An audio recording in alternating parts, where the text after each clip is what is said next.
Bankers are losing sleep over Bitcoin. The cryptocurrency that's been on such a wild ride is finally coming to Wall Street. On Sunday, Bitcoin futures contracts will begin trading. Those are basically an investment vehicle that lets you bet on Bitcoin without actually buying the underlying asset itself. It's also a way for big institutions like pension funds to get in on the action.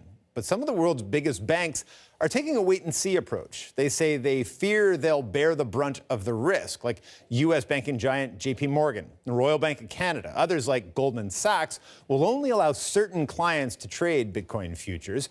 These middlemen also fear Bitcoin's volatility makes it hard to match buyers to sellers. Our next guest calls this a dangerous experiment. For a deeper look into the bank's position on Bitcoin future contracts, we're joined by Carl Schmada, Director of Global Product and Market Strategy at Cambridge Global Payments and friend of the program. It's nice to see you, Carl. You as well. What do you mean dangerous experiment? What is the experiment here? It's a huge experiment. I mean, that's the thing that I think people don't necessarily recognize here is this is really unprecedented. We've never seen something like this before. We've never had something like this traded on an exchange. And a lot of the investors and the institutions involved in it are, sort of wading into an unknown space. And so the key question is really going to be how things evolve in the next week and how they evolve in the longer run. Explain that to me, though, because, I mean, banks come up with new products all the time of derivatives and mortgage-backed securities and bundled up in something new, and they sell those. Why are those any different from something like, say, Bitcoin? Primarily, as you mentioned earlier, the fact that the underlying is not moving. This is something where it is simply set as a price or a reference price in a range of markets elsewhere, and it's bet on the exchange. So the best way to think about that is that's effectively like you and I betting on the outcome of the next Leafs game. And if I win, you pay me money. If you win, you gain money. Well, but I mean that's what's scary here for consumers, right, is that a lot of this sounds exactly like that. Which, if you go back to 2008, which was sort of a weird composition, a weird mix of unknown and a volatile market.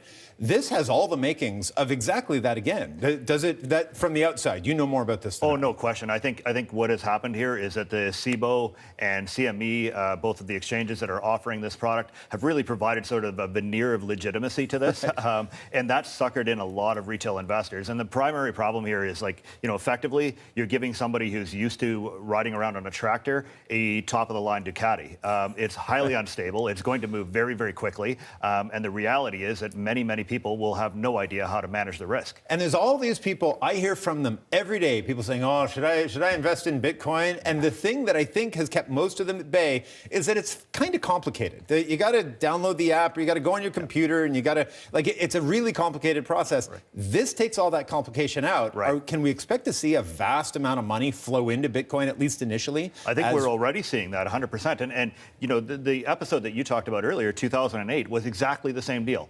You had the rise of ETFs around that time. You had the sudden availability of betting on oil or nat gas or electricity given to the average retail investor, and they took a huge bath on it when they did at that time. So, I absolutely think you're going to have an enormous rise in interest in the next few weeks, but at some point there will be spilt milk. And what the banks are worried about, what the banks are saying is they may not clear these trades. Right. Explain for people who don't really understand how that works, why that's so important to the system, and why a lot of these banks are sitting back to wait and see if they'll actually do it. Right. So there's two major factors driving that. One is that as a bank, you have a duty to ensure that the investments that you're providing to your clients are both appropriate and suitable for the customer. And so that means that for a lot of the banks and a lot of their customers, these things are just a little bit too dangerous at this point. So they're only going to allow what they call professional level clients to trade these, at least at inception. The second issue is the fact that margins need to be very, very high. Margin deposits need to be very, very high. And the reason for this is you're talking about an asset that moves up and down by 20-30% a day. Right. Today it's moved, I think, $1,400. Right. It's not, for the faint-hearted.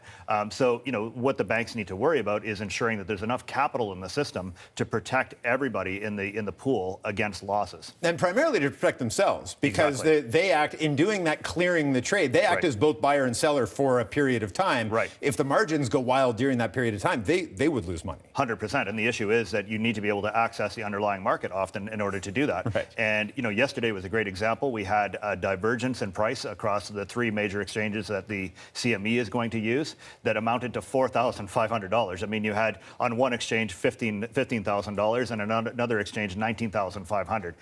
It was a major difference. And at the same time, you had an inability to buy and sell because the exchanges were swamped with demand.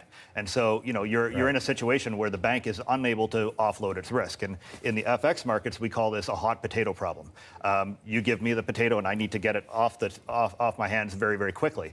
And so, that is all the sort of market structure problems that we're looking to face in the next few weeks. And Bitcoin's traded on these private exchanges that keep crashing. I mean, Bitcoin, or whatever it's called, Coinbase has crashed a few times at its most volatile parts. If they crash, are the banks on the hook for that? Like, is that the margin stuff they're talking about? That's part of it, because the value can gap down. That's the big issue.